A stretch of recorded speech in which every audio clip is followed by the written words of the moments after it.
Hello विद्यार्थीओ नमस्कार। રીપી learning હબમાં આપણું સ્વાગત છે અને આજે આપણે વિદ્યુત ચુંબકીય પ્રેરણની અંદર જે તમારી સામે સ્ક્રીન પર ટોપિક તમે જોઈ રહ્યા છો ગતિકીય વિદ્યુત ચાલક બળ અને એડી પ્રવાહ આધારિત આપણે MCQ નો પાર્ટ 1 જોવાનો છે। થિયરિકલ કન્સેપ્ટ તમને બધાને ખ્યાલ જ છે કે ગતિકીય EMF = BVL આપણે સૂત્ર ધાર્યું। સાથે સાથે એડી પ્રવાહ શું છે તો કે વાહકની અંદર રચાતો પ્રવાહ એનો ઉપયોગ એ બધું આપણે જોયું ક્યાં ક્યાં થાય છે। તો એના આધારિત આજે આપણે MCQ જોવાના છે। તો રેડી? ઓકે, તો સ્ટાર્ટ કરીએ એનો પાર્ટ 1।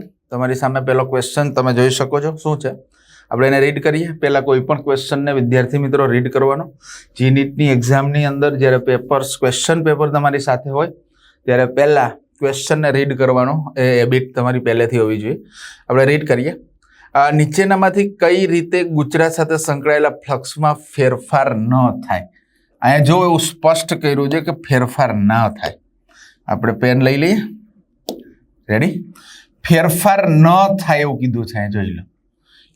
તો ચુંબકીય ક્ષેત્રમાં ગૂંચળાને ચુંબકીય ક્ષેત્રમાં ગૂંચળાને ભ્રમણ કરો તો ફ્લક્સનો ફેરફાર થાય, એટલે આ પોસિબલ નથી। રેડી? અનિયમિત ચુંબકીય ક્ષેત્રમાં ગૂંચળાને ગતિ કરાવવાથી તોય ફ્લક્સનો ફેરફાર થાય। ખૂબ જ પ્રબળ ગજ્યા ચુંબકને ગૂંચળાના અક્ષ પર મૂકીને, આમાં જો ખાલી ભ્રમણ નથી કરવાનું, અક્ષ પર મૂકવાનું કીધું છે, એટલે સ્ટેબલ છે, સ્થિર છે, તો એમાં ફ્લક્સનો ફેરફાર થાય નહીં। તો ફેરફાર ન થાય તો આમાં ન થાય, એટલે આ વિધાન તમારું સાચું કહેવાય। ચોથું બી જોઈ લે। કોઈક રીતે ગૂંચળાના પરિમાણમાં ચુંબકીય ક્ષેત્રમાં રાખેલા ગૂંચળાના પરિમાણમાં ફેરફાર કરો તો પણ ફ્લક્સનો ફેરફાર થાય, એટલે આ પણ ન આવે। તો તમારો સાચો આન્સર કયો છે કે ફ્લક્સનો ફેરફાર ન થાય। થાય એવું કીધું હોય તો A, B અને D ત્રણેય આવે। ન થાય એવું પૂછ્યું છે એટલે તમારો સિમ્પલ વાત છે કે ઓપ્શન સી આ તમારો સાચો આન્સર છે। રાઈટ ને? થિયરિકલ પોઈન્ટ પ્રમાણે તો ખ્યાલ આવી ગયો વિદ્યાર્થી મિત્રો? ચાલો આગળ વધીએ। Next question. 2 મીટર લંબાઈના તારને ચુંબકીય ક્ષેત્રને લંબ રાખી 12 મીટર પ્રતિ સેકન્ડના વેગાને પણ વેગથી ગતિ આપતા તેના બે છેડા વચ્ચે 24 વોલ્ટ પ્રેરિત વિદ્યુત ચાલક બળ ઉત્પન્ન થાય છે। ઓકે, તો ચુંબકીય ક્ષેત્રની તીવ્રતા કેટલા ટેસ્લા છે? પહેલા તો વિદ્યાર્થી મિત્રો લંબાઈ આપી છે તો લખો L 2 મીટર, ત્યાર પછી એનો વેગ આપ્યો છે તો V લખો 12 મીટર પ્રતિ સેકન્ડ, પછી એના બે છેડા વચ્ચે પ્રેરિત EMF આપ્યું છે 24 વોલ્ટ, તો E બરાબર 24 વોલ્ટ। તો ચુંબકીય ક્ષેત્રની તીવ્રતા મેળવો। તાર છે ચુંબકીય ક્ષેત્રમાં ગતિ કરે છે, જોઈ લો। રેડી? તાર જ્યારે ચુંબકીય ક્ષેત્રમાં ગતિ કરે ત્યારે કયું ઉત્પન્ન થાય તો કે ગતિકીય EMF। રેડી ને? તો E = સીધું સૂત્ર વિદ્યાર્થી મિત્રો BVL। રાઈટ? આના પર તમને B શોધવાનું કીધું છે, કોઈ વાંધો નહીં, B ને સૂત્રનો કરતા બનાવી દો, E ના છેદમાં VL આવી જશે। રાઈટ? ચાલો, E કેટલું આપ્યું છે? 24, 12 અને 2, 12 ગુણ્યા 2 કરી નાખો, 24 થઈ જાય, 12 જશે ને 2 જશે, એનો મતલબ 1 આવી જાય, તો B બરાબર 1 ટેસ્લા। જો જે આન્સર છે 1 ટેસ્લા તમારો, યસ, ઓપ્શન એ જ દેખાઈ રહ્યો છે, જોઈ લો, હે ને? તો તમારો સાચો જવાબ છે A, 1 ટેસ્લા। આવી ગયું? અહીંયા ગતિકીય EMF શા માટે તો કે ચુંબકીય ક્ષેત્રમાં સળિયો V વેગથી ગતિ કરી રહ્યો છે, ત્યારે સળિયામાં જે EMF ઉત્પન્ન થાય વિદ્યાર્થી મિત્રો એને આપણે ગતિકીય EMF કહીએ। રાઈટ ને? ઓકે, ચાલો નેક્સ્ટ ક્વેશ્ચન તરફ આગળ વધીએ। ક્લિયર? ઓકે। 1 મીટર લંબાઈનો એક વાહક સળિયો, આ સળિયો છે, 1 મીટર લંબાઈનો એક વાહક સળિયો ઉધ્વ સમતલમાં એના એક છેડા ને અનુલક્ષીને 5 રેડિયન પર સેકન્ડના કોણીય વેગથી ભ્રમણ કરે છે। જો પૃથ્વીનું ચુંબકીય ક્ષેત્રનો સમસ્થિતિજ ઘટક 0.2 ઇન્ટુ 10⁻⁻4 ટેસ્લા હોય તો એના બે છેડા વચ્ચે પ્રેરિત ઈએમએફ કેટલો? અહીંયા જુઓ, પેલા તો 1 મીટર લંબાઈનો એક શું છે ભાઈ? આ સળિયો. રેડી? 1 મીટર લંબાઈનો છે એટલે એ લખો, લંબાઈ આપી છે એટલે L બરાબર 1 મીટર. ઓકે, તેના બે છેડાને અનુલક્ષીને ઉધ્વ સમતલમાં તેના એક છેડાને અનુલક્ષીને 5 રેડિયન પર કોણીય વેગથી એટલે ઓમેગા, કોણીય વેગ એટલે ઓમેગા 5 રેડિયન પર સેકન્ડ ભ્રમણ કરે છે. શું કરે છે? જો પૃથ્વીના ચુંબકીય ક્ષેત્રનો સમસ્થિતિજ ઘટક તમને આપેલો હોય BH 0.2 10⁻⁴ ટેસ્લા, તો એના બે છેડા વચ્ચે પ્રેરિત ઈએમએફ. એક સળિયો ઉધ્વ સમતલમાં એક છેડાને અનુલક્ષીને ભ્રમણ કરે છે, ચુંબકીય ક્ષેત્રમાં લંબરૂપે વર્તુળાકાર માર્ગે ભ્રમણ કરે છે, તો ઉદ્ભવતું ગતિકીય ઈએમએફ તમને ખબર છે ને કે ઓમેગા જેટલી કોણીય ઝડપથી ચુંબકીય ક્ષેત્રને લંબરૂપે ગતિ કરતા વાહક સળિયાના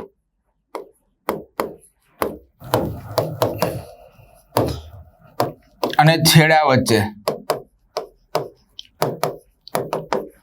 પ્રેરિત ઈએમએફ આપણે સૂત્ર તારવેલું છે E બરાબર 1/2 B ઓમેગા L². રેડી? આ સૂત્ર છે. તો આમાં સીધી મને એવું લાગે છે કે કિંમત મૂકી શકાય એવું છે, તો મૂકી દઈએ કે E = 1/2 BH omega L². Ready? આપણે ચુંબકીય ક્ષેત્ર સમસ્થિતિજ આપેલું છે એટલે 1/2 ગુણ્યા BH કેટલું છે આપણી જોડે? તો હું આને 0.2 છે તો એને કરી નાખીએ, આને લખી શકીએ એવું 2 × 10⁻⁵ ટેસ્લા. રેડી? તો 2 10⁻⁵ ઓમેગા આપ્યું છે 5 અને L² એટલે 1/2. રેડી ને? 2 2 જશે એટલે એ ડાયરેક્ટ આવશે 5 10⁻⁵ વોલ્ટ. 5 વોલ્ટના ક્રમમાં નથી આવતું એટલે આવું કરી શકીએ, 50 કરો તો 10⁻⁶ વોલ્ટ આવે ને, તો E = 50 માઇક્રોવોલ્ટ. રેડી? અને મિલીમાં કરવું હોય તો આ પોઈન્ટમાં આવે, તો મિલીમાં પોઈન્ટમાં છે ને, ચેક કરો. રેડી? એટલે તમારો માઇક્રોવોલ્ટમાં જ લાવવો પડશે કારણ કે એક ઘાતને ખસેડી લીધી, તો 50 માઇક્રોવોલ્ટ તમારો આન્સર છે. જો D છે ને, તો તમારો સાચો જવાબ છે. ક્લિયર? ઓકે, અહીંયા એક રિંગ વાહક કે સળિયાનું કેન્દ્ર અને ધાર વચ્ચે ઉદ્ભવતું ઈએમએફ જ્યારે ચુંબકીય ક્ષેત્રના લંબરૂપે ભ્રમણ કરે ત્યારે પ્રેરિત EMF 1/2 B omega R² EIL². Right વિદ્યાર્થી મિત્રો? ચાલો આગળ વધીએ નેક્સ્ટ ક્વેશ્ચન તરફ. Okay, next question. L બાજુ વાળી અને R અવરોધ ધરાવતી, જો આ L બાજુ છે એટલે કે આ જે બાજુ છે ને એ L છે. ઓકે, અને R અવરોધ ધરાવતી એક વાહક ચોરસ લૂપ તેની એક બાજુને લંબ એવી દિશામાં v જેટલા વેગથી ગતિ કરે છે તો સમગ્ર લૂપમાં ચુંબકીય ક્ષેત્ર લૂપના સમતલે લંબ અને ચુંબકની અંદર જતી દિશામાં છે. જો ચુંબકીય ક્ષેત્ર લંબ ને અંદર જતી દિશામાં છે. ઓકે, ચુંબકીય ક્ષેત્ર b સમય સાથે અવકાશમાં અચળ રહેતું હોય તો લૂપમાં પ્રેરિત થતો પ્રવાહ, ચુંબકીય ક્ષેત્ર અચળ છે નો ડાઉટ, પણ વાહક લૂપ દ્વિવ્યક્તિ ગતિ કરે છે. એટલે ક્યારે ઉત્પન્ન થાય? જ્યારે બાજુનો વેગ અને એની લંબાઈ બંને ચુંબકીય ક્ષેત્રને લંબ હોય. તો આમાં આ બે બાજુ આવે, એક આ, આપણે પેન ચેન્જ કરી નાખીએ વિદ્યાર્થી મિત્રો, એક આ બાજુ આવશે ચુંબકીય ક્ષેત્ર અને એની લંબાઈને લંબ, અને એક આ બાજુ આવશે. રાઈટ? આ બાજુ વેગથી ગતિ કરશે તો આ બે ભાગમાં તમને ચુંબક ઈએમએફ મળશે. એટલે આનું વર્ઝન લેવું હોય તો આવું આવે. તો એનો મતલબ એવો થયો ને કે આ બે ભાગની અંદર ઈએમએફ ઉત્પન્ન થાય. તો હવે અંદર બાજુ હોય ને આ બાજુ ગતિ કરે તો ઉપરનો છેડો ધન, નીચેનો છેડો ઋણ. રાઈટ? સેમ આ બાજુ એવું જ આવશે, ઉપરનો છેડો ધન, નીચેનો છેડો ઋણ. રાઈટ? આ ઈએમએફ આ EMF, આ પ્લસ, આ માઇનસ, આ પ્લસ, આ માઇનસ. તો આ બંને બેટરી પરસ્પર કેવી સ્થિતિમાં છે? ધન ધન ઋણ ઋણ. બંને પરસ્પર વિરોધક. અહીં બંને બેટરી પરસ્પર વિરોધક સ્થિતિમાં હોવાથી પરિણામી EMF E ડેશ બરાબર E માઇનસ E, તો E dash is equal two 0. તો પરિણામી EMF 0 થઈ જશે, હે ને? એકબીજાની અસરને નાબૂદ કરી નાખશે. એટલે તમારો જવાબ અહીં આવશે 0. ચેક કરો તો આ છે ડી. આ તમારો સાચો જવાબ છે. રેડી?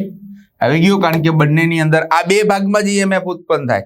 આ બે ભાગ છે એ વેગને સમાંતર છે, એટલે પોસિબલ નથી. આ બે બંને બાજુ એ વેગને લંબ પણ છે ને એની લંબાઈ પણ લંબ છે. એટલે પ્રેરિત EMF BVL પણ બંને સહાયકારી સ્થિતિમાં નથી, વિરોધક સ્થિતિમાં છે. એટલે પરિણામી EMF 0. જો સહાયકારી સ્થિતિમાં હોત તો 2 BVL આવત. રાઈટ? ઓકે, ખ્યાલ આવી ગયો વિદ્યાર્થી મિત્રો? ઓકે, ચાલો પેનને આપણે કલર ચેન્જ કરી દઈએ. નેક્સ્ટ આગળના MCQ તરફ આગળ વધીએ. તો EMF શૂન્ય, લૂપમાં પ્રેરિત પ્રવાહ પૂછ્યો છે ને? હા, EMF શૂન્ય થાય તો પ્રેરિત પ્રવાહ I બરાબર શું થાય? E/R ને? તો આ 0 છે, તો 0 ના છેદમાં R, એટલે I ઇઝ ઇક્વલ ટુ 0 જ થાય. ખ્યાલ આવ્યો ને? ઓકે, પ્રવાહ પૂછ્યો તો. રેડી? EMF ની જગ્યાએ પ્રવાહ. ઓકે, ચાલો કોઈ વાંધો નહીં. નેક્સ્ટ આગળ વધીએ. એક ક્યુ આકારની ટ્યુબ બીજી ટ્યુબમાં બંને ટ્યુબ વચ્ચે વિદ્યુતીય સંપર્ક જળવાય તેમ સરકે છે. સમાન ચુંબકીય ક્ષેત્ર B પુસ્તકના પાનને લંબ અંદર જતી દિશામાં છે. જો બંને ટ્યુબ એકબીજાની તરફની દિશામાં અચળ ઝડપ v થી ગતિ કરતી હોય તો ઉદ્ભવતું EMF BLV ના સ્વરૂપમાં. એકચ્યુઅલી કંઈક આવું છે. પહેલા તો આપણે એક સમાન ચુંબકીય ક્ષેત્ર લઈ લઈએ, હે ને? ચાલો,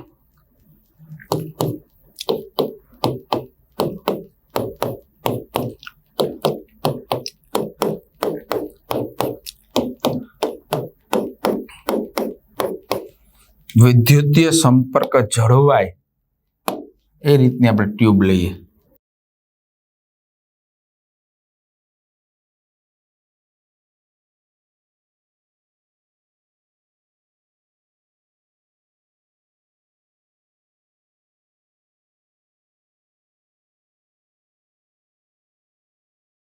અંદર વિદ્યુતીય સંપર્ક જળવાય આ રીતના. જો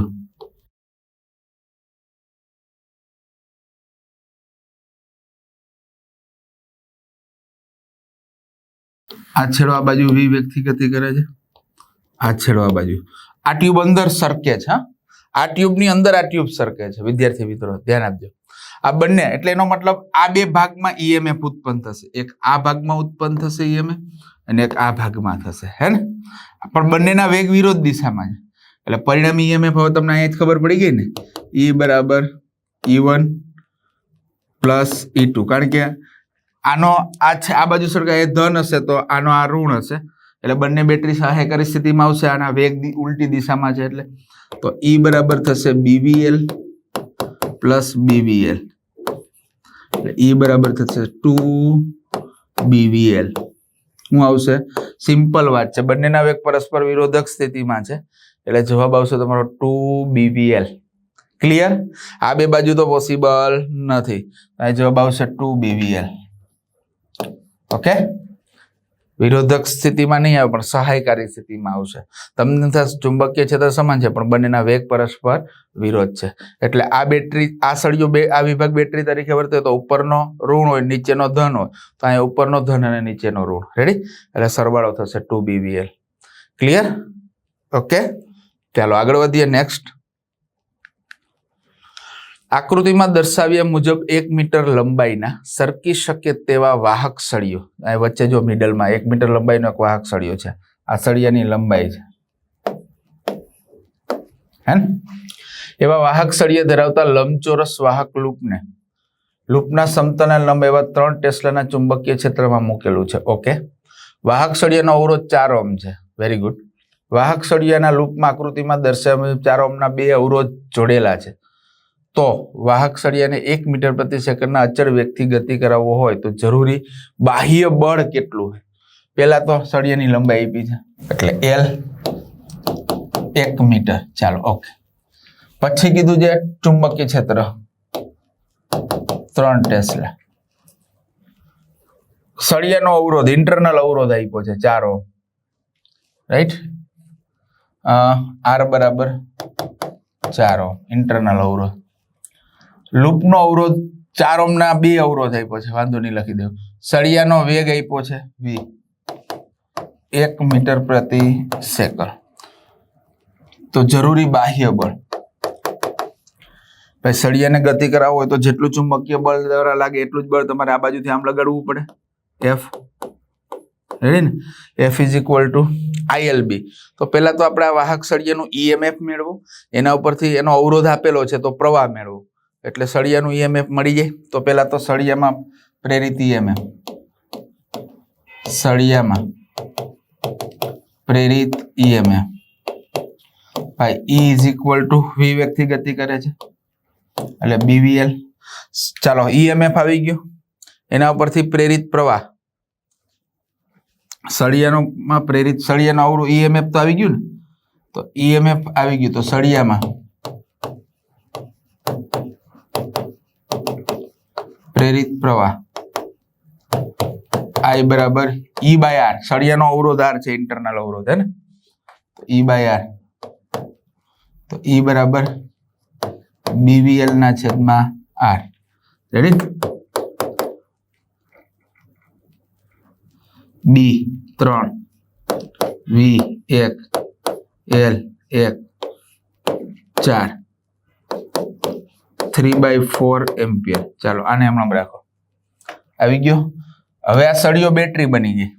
ઓકે, આ બેટરી હવે આ 4 ઓહ્મ ને આ 4 ઓહ્મ આ બંને સમાંતરમાં છે, તો સમતુલ્ય પરિપથનો અવરોધ, સમતુલ્ય અવરોધ વિદ્યાર્થી મિત્રો આ બે અવરોધ સમાંતર છે, તો સમતુલ્ય અવરોધ 1/R બરાબર 1/4 પ્લસ 1/4 2/4 1/2. તો R બરાબર 2 ઓહ્મ થઈ જાય. રેડી? ચાલો હવે હું પૂછ્યું છે ના, હવે આ પ્રવાહ ના મેળવાય, સોરી કારણ કે ટોટલ અવરોધમાંથી પ્રવાહ પસાર થાય એટલે આ વસ્તુ તમારું આવી બની જાય. આ 4 આમ આવી ગયું ને એટલે આની સર્કિટ આવી બની જાય. જો આ EMF થઈ ગયું એટલે એ બેટરી બની ગઈ. એનો ઇન્ટરનલ અવરોધ તો આપ્યો જ છે, કેટલો છે 4 ઓહ્મ. આ પ્લસ આ માઇનસ. હવે આ બે સમાંતર છે, એનો અવરોધ આ બાજુ લેવો પડે. ચાલો એ કેટલો આપ્યો છે R, ઓકે 2 ઓહ્મ આપણે મેળવ્યો ને. ઓકે, આ આપણે મેળવવાની જરૂર નથી હાલમાં. ઓકે, ચાલો આવું બની ગયું. EMF આપણે મેળવવું હોય તો મેળવી લેવું છે ત્યાં. E બરાબર BVL. B કેટલું છે 3 V 1 અને 1 એટલે 3 વોલ્ટ. હાલો આ આવી ગયું 3 વોલ્ટ. ઓકે, હવે એમાંથી વહેતો પ્રવાહ મેળવવો હોય તો મેળવી દઈએ. આમાંથી વહેતો પ્રવાહ શું થશે? I બરાબર E ના છેદમાં આ બે અવરોધ શ્રેણીમાં છે ને એટલે R વત્તા R. રેડી? આ સ્મોલ r છે ના કેપિટલ, આ ઇન્ટરનલ અવરોધ છે, તો I બરાબર 3 ના છેદમાં 4 વત્તા 2 3 ના છેદમાં 6, તો I બરાબર 1/2 એમ્પિયર. રેડી? ચાલો પ્રવાહ આવી ગયો. હવે બળ F is equal two ILB. ત્યાં જ મેળવી દઈએ બળ અને કાઢી નાખીએ. ચાલો અપ્રેરિત જરૂરી બાહ્ય બળ. બાહ્ય બળ વિદ્યાર્થી મિત્રો F is equal two ILB. Ready ને? ચાલો I આપણી પાસે મળી ગયું, કેટલું છે 1/2 એટલે 1/2. L કેટલું છે આપણી પાસે 1 અને B કેટલું છે 3, 3/2 એટલે 1.5. તો F is equal two 1.5 newton. Ready? આટલું તમારે બાહ્ય બળ લગાડવું પડે. આવી ગયું ને? તમારે પહેલા શું કર્યું તમે વિદ્યાર્થી મિત્રો? તો કે સળિયો ગતિ કરે છે સળિયો ચુંબકીય ક્ષેત્રમાં ગતિ કરે છે તો એમાં ઉદ્ભવતું ગતિકી EMF આવી ગયું. હવે પરિપથની અંદર આ બે અવરોધ સમાંતર છે તો આપણે એનો સમતુલ્ય અવરોધ લાવી દીધો. આ બેટરી તરીકે વર્તે છે, આ એનો ઇન્ટરનલ અવરોધ આટલો છે, રાઈટ. આનો સમતુલ્ય અવરોધ આટલો છે. હવે આમાંથી વહેતો પ્રવાહ મેળવી લીધો અને પછી આપણે બળ આવી ગયું. ક્લિયર? ઓકે, તો તમારો સાચો આન્સર આવશે બી, 1.5 ન્યૂટન. ચાલો, ઓકે, આગળ વધીએ. નેક્સ્ટ, 50 એમ્પિયર પ્રવાહનું વહન કરતો અને 0.1 મીટર લંબાઈનો એક વાહક સળિયો 1.25 મિલી ટેસ્લાના ચુંબકીય ક્ષેત્રમાં લંબરૂપે પકડી રાખેલ છે. સળિયાને 1 મીટર પ્રતિ સેકન્ડના વેગથી ગતિ કરાવવા જરૂરી યાંત્રિક પાવર જે આપ્યું છે 50 એમ્પિયર પ્રવાહ આપ્યો છે. ઓકે, તો I બરાબર 50 એમ્પિયર, લંબાઈ આપી છે 0.1 મીટર, L 0.1 મીટર. ઓકે, સળિયો આટલા મિલી ટેસ્લાના ચુંબકીય ક્ષેત્રમાં 1.25 મિલી ટેસ્લા એટલે 1.25 10⁻³ ટેસ્લા. ઓકે, સળિયાનો વેગ આપ્યો છે 1 મીટર પ્રતિ સેકન્ડ. તો યાંત્રિક પાવર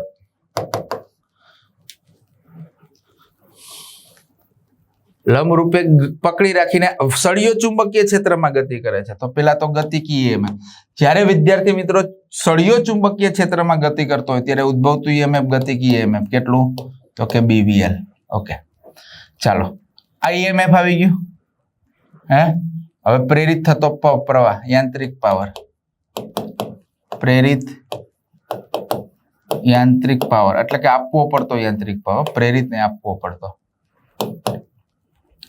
PM બરાબર, રેડી, BVLI આવી ગયું. વોલ્ટેજ ઇન્ટુ પ્રવાહ 1.25 10⁻³ V1 L 50 એટલે 5 10⁻⁰ અને I BVL, L તો આવી ગયું, I ને L આપણે લેવાનું બાકી 0.1 એટલે 10⁻⁰. રેડી? ચાલો આ જાય 5 1.25 125 કરી દઈએ.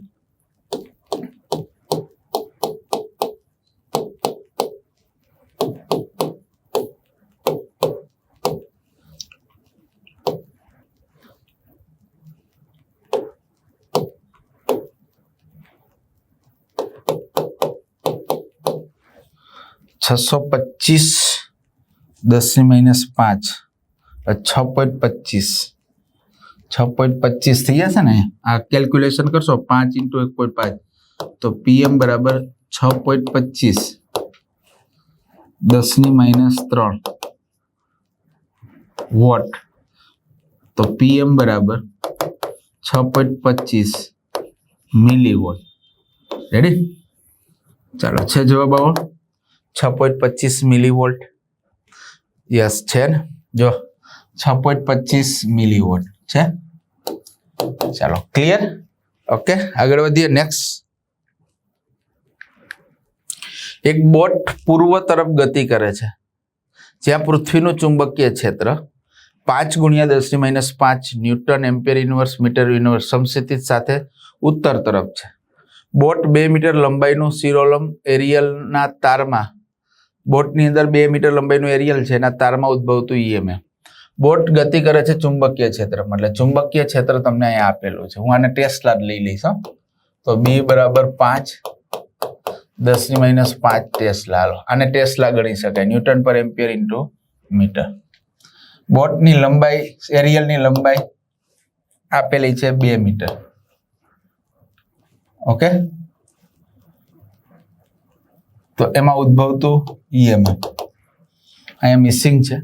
ચુંબકીય ક્ષેત્ર તમને આપેલું છે, સમજી ઉત્તર દિશા તરફ છે. બોટ 2 મીટર લંબાઈનું એરિયલના તારમાં ઉદ્ભવતું EMF. અહીંયા તમને EMF ચુંબકીય ક્ષેત્રમાં એરિયલ ગતિ કરે છે, પણ ઉદ્ભવતું EMF એટલે ગતિકી EMF આવે.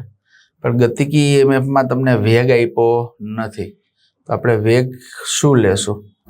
V બરાબર 10 મીટર પ્રતિ સેકન્ડ. કે બોટ પૂર્વ તરફ ગતિ કરે છે, સમચિત સાથે ઉત્તર તરફ છે, બરોબર ને? બોટનો વેગ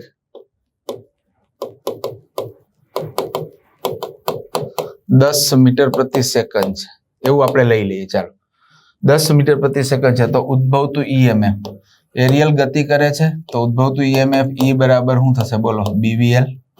બી આપ્યું છે 5, 10 ની -5, વી એટલે 10 એટલે 1 ગુણ્યા 2, 10 તો 10 ની 1 ગુણ્યા 10 ની 1 ગુણ્યા 10 ની -5 તો ઈ બરાબર 10 ની -3 વોલ્ટ. તો E is equal two 1 millivolt. Ready? 1 millivolt. તો તમારો આન્સર ડી. આ મેં મારી રીતે તમને ક્વેશ્ચન મૂકી દીધો. ક્લિયર? ઓકે, ચાલો આગળ વધીએ. નેક્સ્ટ, 5 મીટર લંબાઈ ધરાવતો સળિયો 2 ગુણ્યા 10 ની -2 વેબર પર મીટર સ્ક્વેર ની તીવ્રતા ધરાવતા ચુંબકીય ક્ષેત્રમાં લંબ રૂપે ગતિ કરે છે. જો સળિયાનો પ્રવેગ 4 મીટર પર સેકન્ડ સ્ક્વેર હોય તો પ્રેરિત ઈએમએફ ના વધવાનો દર, સળિયાનો પ્રવેગ મીટર પ્રતિ સેકન્ડ સ્ક્વેર હોય ને. પેલા તો સળિયાની લંબાઈ આપી છે. ચાલો, એલ બરાબર 5 સેન્ટીમીટર, 5 10 ની -2 મીટર. ઓકે, ચુંબકીય ક્ષેત્ર આપ્યું છે બી, 2 10 ની -2 વેબર પર મીટર સ્ક્વેર. ઓકે, પ્રવેગ આપ્યો છે એ 4 મીટર પ્રતિ સેકન્ડ સ્ક્વેર. તો ઈએમએફ ના વધવાનો દર એટલે ડીઈ/ડીટી. ચાલો, આવું પૂછ્યું છે ને. ઓકે, પેલા તો સળિયાનો પ્રેરિત ઈએમએફ, ગતિક ઈએમએફ, સળિયો ચુંબકીય ક્ષેત્રમાં ગતિ કરે છે એટલે બીવીએલ. હવે પ્રેરિત ઈએમએફ ના વધવાનો દર હે ને એટલે ડી/ડીટી. ચાલો, ડી/ડીટી બીવીએલ. તો ડી/ડીટી, બી અચળ છે, એલ અચળ છે, તો બીએલ અચળ, તો અહીંયા આવશે ડીવી/ડીટી. હવે તમને ખબર છે કે વેગનું સમયની સાપેક્ષે વિકલન કરીએ એટલે પ્રવેગ જ મળે, રાઈટ? તો d E d t is equal to BLA. Ready? ચાલો, ડી/ડીટી, બી કેટલું છે તમારી સામે છે 2 × -2, એલ 5 10 ની -2 અને એ આપ્યો છે 4. રાઈટ? ચાલો, 10 આ 10 થઈ જશે અને આ 4, તો ડી/ડીટી 4 ગુણ્યા 10 ની 2 ને 2 4, 4 માંથી 1 જશે એટલે 10 ની 3 -3. હા, તો 4 ગુણ્યા 10 ની -3 વોલ્ટ પર સેકન્ડ. 4 ગુણ્યા 10 ની -3 વોલ્ટ પર સેકન્ડ છે. યસ, આ તમારો જવાબ. રેડી? 4 ગુણ્યા 10 ની -3 વોલ્ટ પર સેકન્ડ એટલે તમારો જવાબ ડી આવશે. રાઈટ વિદ્યાર્થી મિત્રો? રેડી? આગળ વધીએ. નેક્સ્ટ ક્વેશ્ચન, એક ચુંબકને ઉદ્ધવ રાખેલ લાંબી તાંબાની ટ્યુબમાં નીચે પડતા મૂકવામાં આવે છે. એક ચુંબકને તાંબાની ટ્યુબમાં, જો ચુંબકને જ્યારે તાંબાની ટ્યુબમાં મુક્ત પતન કરાવશો ત્યારે તાંબાની અંદર એડી પ્રવાહ ઉત્પન્ન થશે. કારણ કે ચુંબકીય ક્ષેત્ર ગતિ કરશે એટલે તાંબુ વાહક છે એટલે એના ફ્લક્સમાં અંદર ફેરફાર થશે એટલે એની અંદર પ્રવાહ પ્રેરિત થશે, એડી પ્રવાહ પ્રેરિત થશે. પણ એ એડી પ્રવાહ એવી જ દિશામાં પ્રેરિત થશે કે એને કારણે ઉદ્ભવતું ચુંબકીય ક્ષેત્ર એ ચુંબકની ગતિનો વિરોધ કરે. રેડી ને? એટલે વિરોધ કરતી દિશામાં લાગશે એટલે સતત શું થશે? શરૂઆતમાં વધતા વેગથી ગતિ કરશે એટલે એ વિરોધક બળ વધતું જશે. રેડી? વધતા જ્યારે એ વિરોધક બળ ચુંબકના વજન બળ જેટલું થઈ જાય, જ્યારે બંને બળ સમાન થઈ જાય એટલે સિમ્પલ વાત છે, પ્રવેગ શૂન્ય બને. રાઈટ? બરોબર ને? પ્રવેગ અચળ થઈ જશે.